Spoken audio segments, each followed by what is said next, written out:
పౌలు భక్తుడు తీతుతో చెప్పాడు, నేను నీకు ఆజ్ఞాపించిన ప్రకారము నీవు లోపముగా ఉన్న వాటిని దిద్ది ప్రతి పట్టణములోనూ పెద్దలను నియమించు నిమిత్తమే నేను క్రేతులో నిన్ను విడిచి వచ్చి తిని.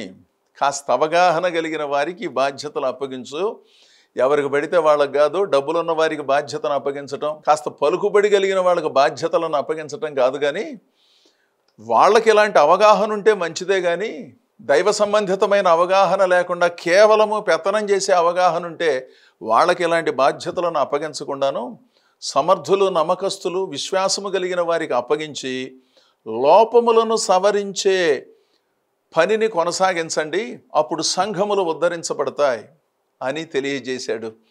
దేవుని ప్రజలారా, నాలో ఉన్న లోపాలు కానీ మనలో ఉన్న లోపాలు కానీ సవరణ చేసుకుని సమస్తమును క్రమముగా మర్యాదగా జరిగిస్తూ ఆత్మానుసారముగా నడుచుకుంటూ దైవ సంబంధితమైన కార్యక్రమాలను చక్కగా జరిగించిన రోజున అనేక మందికి ప్రయోజనకరమైన సేవలు అందించిన వారముగా ఉంటాం.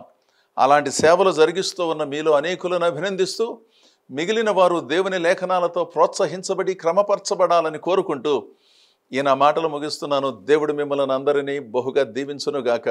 ఆమేన్.